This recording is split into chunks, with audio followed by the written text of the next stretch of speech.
This is just something that's so sad, and Americans really do have to pay attention to this and really understand and take this into account, because I saw a video a few days ago where someone asked, who's more of a threat, China or Russia? And I immediately thought, it's funny, whatever. But the person was like, we don't know who's more of a threat. Russia has more nukes, so they might be more of a threat. And then I Google China-Russia poll, and we see this crap. Americans more threatened by Russia than China. Guys, it's so important to understand. There's no question here. This is like comparing a lake to an ocean. Sure, a lake is big. You look out, Lake Erie, it's very big. You can see it for miles. Okay.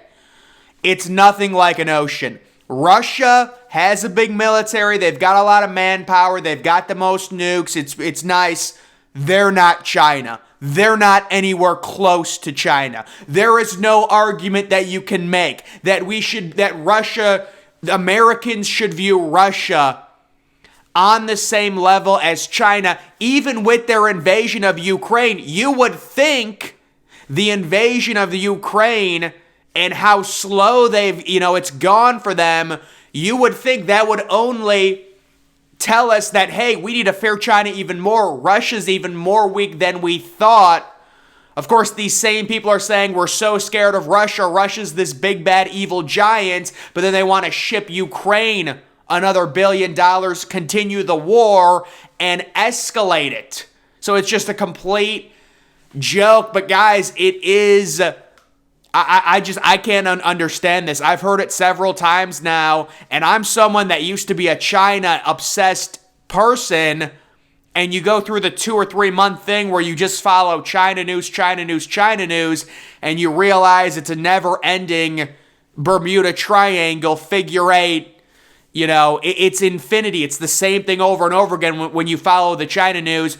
But it's funny how they talk about Russia invading Ukraine, but no one wants to talk about how China basically bullies people in the East that they need to refer to Taiwan as part of China. That is an indirect territorial takeover, and China comes out and says, look, we want to be better than the United States. We're saying it, but you still have these people believing the propaganda that, oh, Russia's this big, horrible superpower. And listen, Russia's bad. They're really unstable.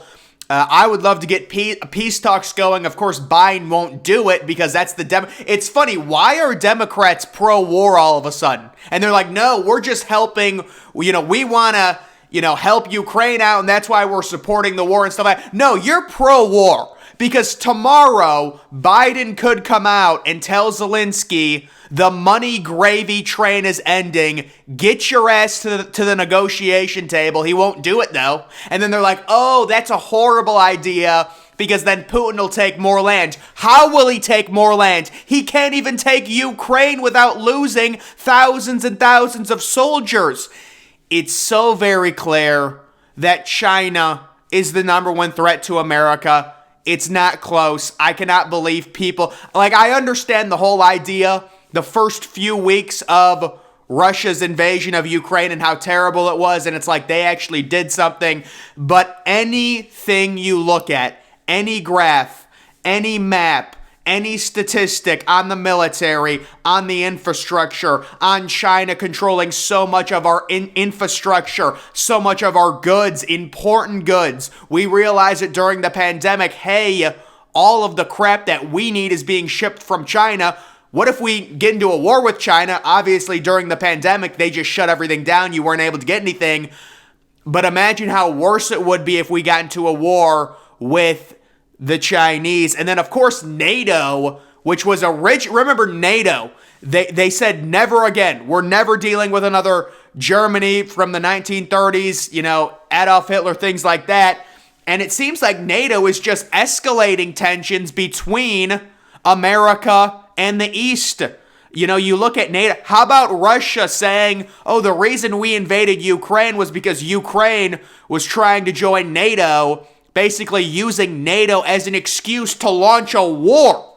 But NATO is this peace thing. And then, of course, NATO is just total crap. It's what Trump said back in 2019. He's like, listen, I'm not saying we should get out of NATO, but this is a horrible deal for us. Basically, NATO is...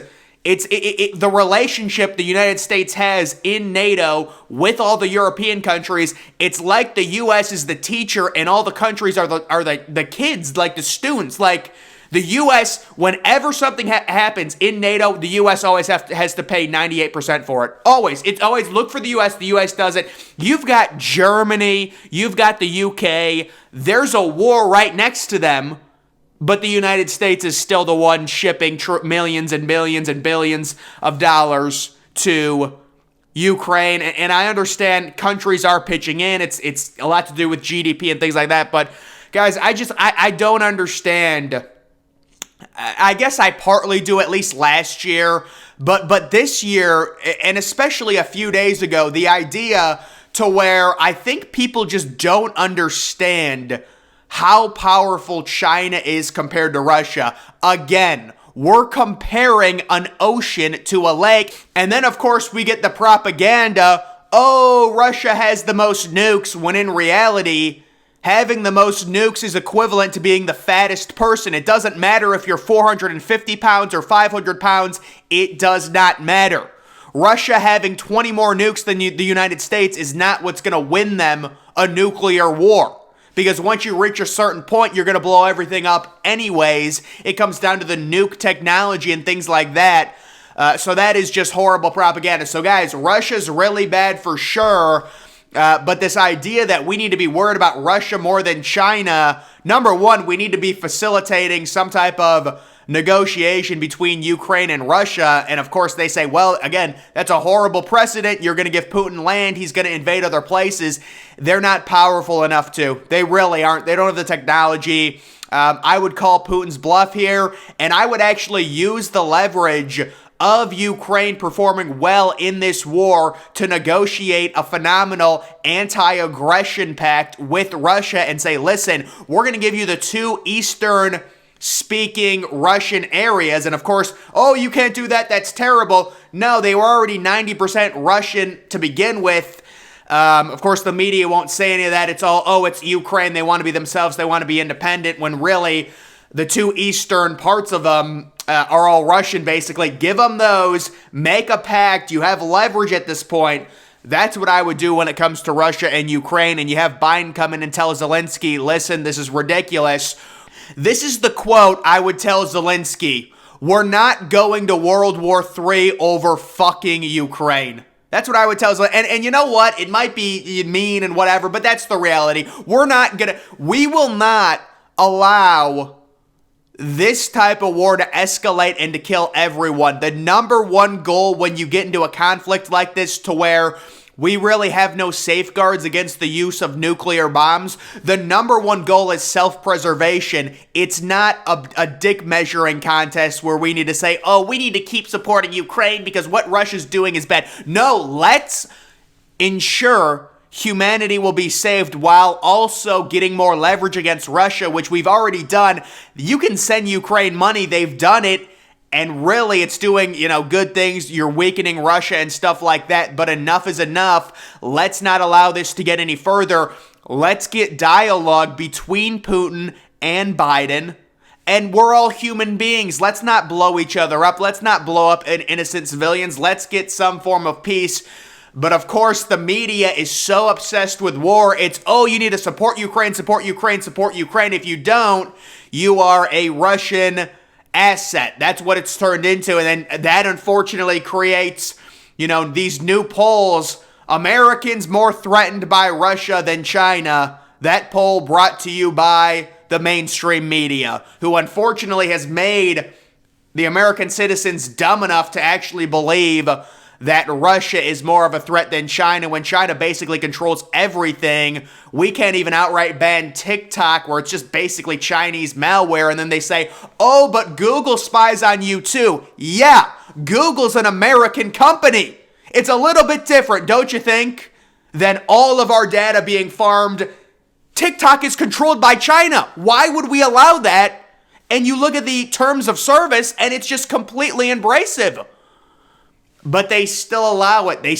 And I know that's a bipartisan thing where both of them want to ban it. Republicans want to ban it. Democrats want to ban it. That is the situation between Russia and China. It's not close. I understand Russia's real. What they're doing is bad. Number one, let's put on our big boy pants. Let's preserve the earth. Let's talk Russia down. And then let's really focus on China, because China and what they're doing to Taiwan, and the media won't even talk about it. It's all about Ukraine. It is disgusting. And China is really, really going to weaponize their massive population. And how about the control the Chinese government has over their population with communism and things like that? Unfortunately, there's a rise of young people liking communism. Unfortunately, a lot of young people are going to turn into de facto bots who will live in smart cities, because these young kids, they're getting degrees for jobs that simply won't be available with the advancement in technology. A lot of these jobs are going to go by the wayside. We're already seeing Google and many of these main huge tech companies eliminating tons of jobs because they're simply not needed. And you've got a kid, like a little hippie kid who, goes to college for 4 years, gets indoctrinated, spends $100,000. Now he has no job. They're going to offer him, listen, give up all your rights, go to a smart city. You're going to have a car that'll drive for you. It's tracked. It's completely tracked. But that is the new way of life. Live in a little apartment. I mean, how about these kids living in a one-bedroom apartment in New York City? It's costing them $3,000. Do you really think that's good for your mental health? To live in fucking New York City with all the smog, and you're right up with 40 million people in that city? That's a horrible way to live. And it's terrible for your mental health, but no one will talk about it. I don't know, guys. I just wanted to rant a little bit about Russia, China, things like that, because that is a crazy, just crazy stuff where people think Russia, and it's like, it's anything you look at, just do some research. It's not close. It is not close.